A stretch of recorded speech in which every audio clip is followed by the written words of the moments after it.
Hi there everyone, Lars back with another Acolyte review and analysis brought to you by Camille's Harem. Not just a podcast for novice writers by novice writers, but also a YouTube channel by novice writers for novice writers. Because writing is an adventure, it's more fun with friends, and what can I say about this episode other than that it is an absolute practice in contradictions. These characters flip-flop more than when you are making a bunch of pancakes. They flip-flop more than most politicians do. This episode made so little sense, and it became so mind-numbing that the only thing that got any rise out of me, any reaction whatsoever, not even an eye roll, was when all of the witches got wiped out because Master Trinity was able to banish the Force ghost that was in Kelnaka and thereby eliminating all of them? It would have been nice if she had been able to use that, if she had used that back when her Padawan was being possessed, but oh no, we can't use that now, can we? It's a bunch of contradictions. So yeah, I'll admit, I started busting a gut laughing when all the witches get wiped out because apparently the power of many has nothing against the power of the Matrix. Yes, that's the only explanation I can think of for this utter ridiculousness. I talked about before, looking at episode 3 in the live stream that we did right after episode 3, talking about how the philosophy of the Coven of Witches could actually be a really interesting one when put into proper practice. And here we see that once again Leslie Headland and the gang had no real intention whatsoever of actually developing any cool ideas, theories, philosophies, uses of the Force beyond what the Jedi and the Sith do. As a result, what could have been a really interesting matchup between some powerful Jedi versus a Coven of Witches, putting again their philosophy into practice using their understanding of the Force against the understanding of the Jedi, we get a really silly battle where when they possess Kelnaka, do these people not even know what a Wookiee is? For crying out loud, the Wookiee could have ripped out Master Soul's arms. We could have gotten a chance to see that, but nope, we didn't. Just simply throw around, throw really sloppy kicks, do some bear hugs. The battle scene was absolutely laughable. It was silly and dumb. These witches had no idea how to use such a powerful Jedi to their advantage, and then they had no defenses whatsoever against being expelled from their possession, and on top of that, their possession seems to have nasty consequences where they die if anything interrupts it. This is a really stupid use of the Force. Why would anyone ever dare to use something like this? Could you die if the host that you're possessing gets killed?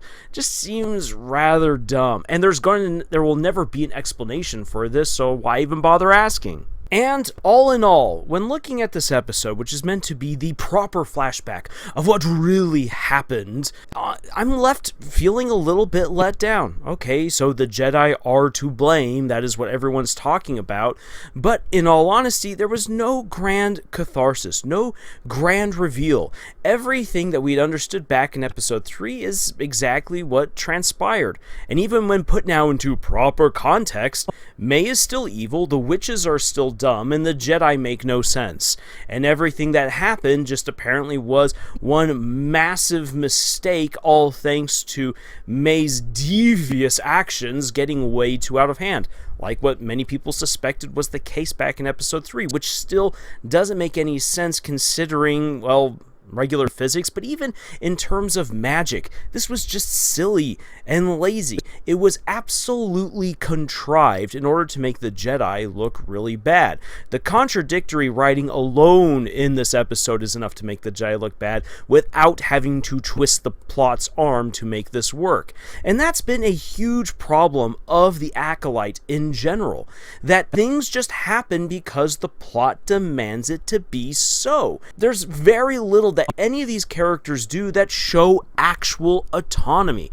The most that we got of any sort of real autonomy out of any character in this episode was May going to do something very evil, lock her sister in, start a fire, and ultimately lead to the destruction of the base. Sure, now we get the context of, well, she didn't mean for it to be that bad, but she still said that she was willing to kill her sister. It's a little bit messed up. It's kind of hard to come back from that.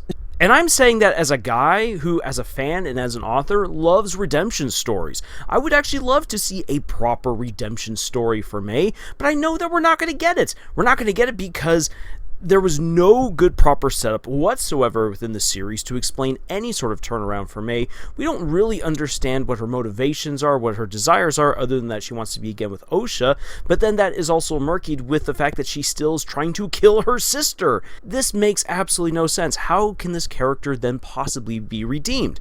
She can't be. And if she, quote-unquote, is redeemed, it's because the plot demanded it. It's because that's what the writers wanted, but the writers didn't put in any of the effort to make that happen. If you want to have your story unfold in a way that it doesn't just feel like a bunch of plot contrivances, you need to understand your characters. You need to give them proper autonomy. Now, for some writers, that feels really spooky, because what if your characters suddenly start deciding to do things that you don't want them to do?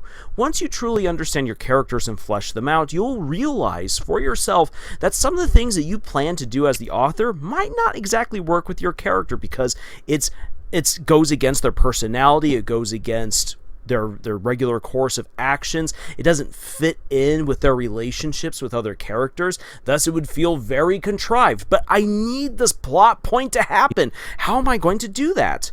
You, as the author, then, just have to get creative. You can still have the amazing plot points that you want while respecting character autonomy. It might mean that you have to add in an extra character or an extra scene here or there to help nudge things along in the proper way. Maybe you need to revisit some of your world building. It's going to vary from story to story, but you can absolutely respect character autonomy while delivering on all of the plot points that you wish to have. For this particular episode, it honestly would be very easy to have things turn out the way that they're supposed to. You just gotta have some little changes on in there.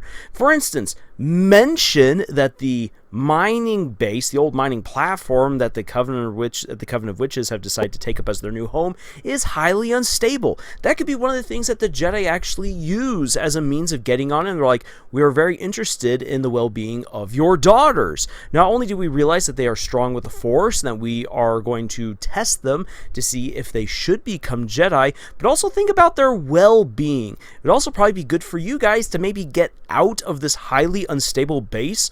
A single wrong spark could set the whole thing ablaze. A simple statement like that could easily set up the apocalypse that is going to happen. And for Torben, for crying out loud, don't just make it so that he wants to go home. That was stupid. That was such lazy writing. Make it so that he's scared.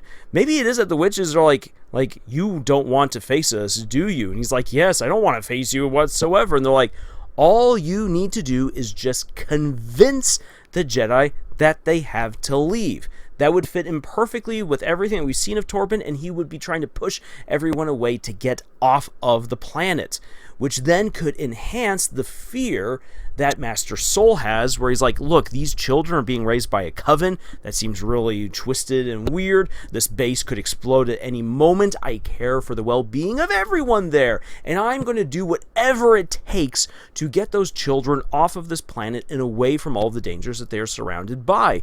Might that be a little bit extreme? Sure, but you know what?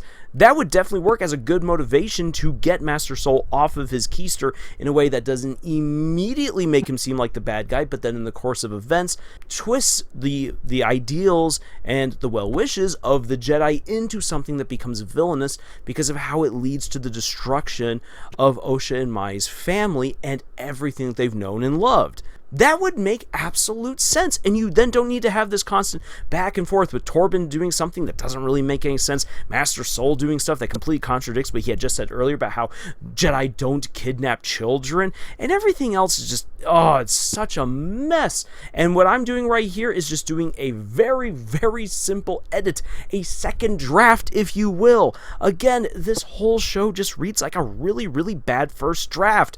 A really horrible first draft at that. Did none of these writers actually communicate with each other whatsoever from episode to episode? Were they doing a writer's roulette where they just passed on the script and the next person could only read the page that came beforehand with just the most basic outline of who the characters are and what motivated them? Because that's how this entire episode reads.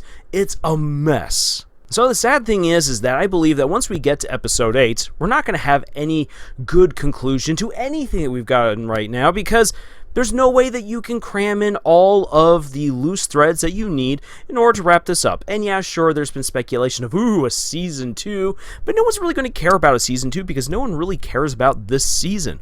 Why? Because these characters are awful. The story doesn't make any sense. The mystery was already solved back in episode 3.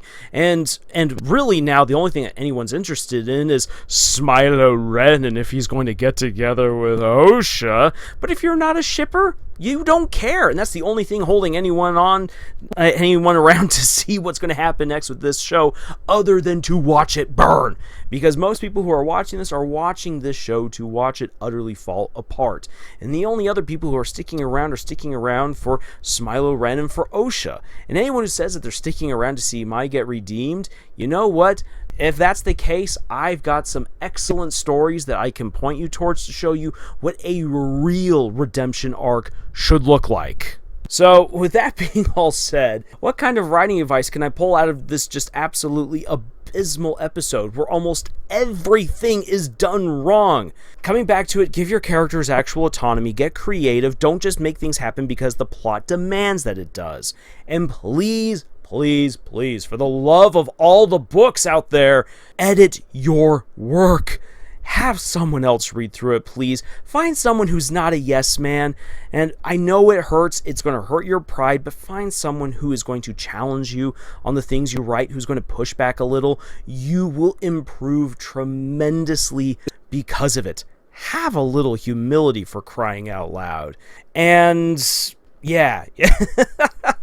When we get to the end of the show, I'm going to compile a more concise list of all the things that you should do, what you should take away from this series, because this series is quite obviously a practice in just the most awful writing of all time. You might as well go read the fanfic My Immortal, and I guarantee you're going to have a way better time with that nonsense, because it's shockingly written better than this, and that's saying something. So at the close of this video, to just get our minds away from the Acolyte, please, if you're looking actually for a genuinely fun space story to read, then please check out my book, The Monarch Mercenaries: Autonomy. If you want action, actually good action, you'll want to read that book. You want humor, you'll want to read that book. Romance, that book actually doesn't have a whole lot of romance in it, so I wouldn't recommend it for that. But if you're looking for humor, action, intrigue, a real redemption arc for one of the main characters, fantastic worlds that are going to challenge your imagination, then The Monarch Mercenaries is the book for you. And with that being said, thank you so much for joining us on this incredible adventure that we call writing, even if we sometimes must sludge and trudge through the mires of Disney Star Wars. It's what we gotta do. And tschüss.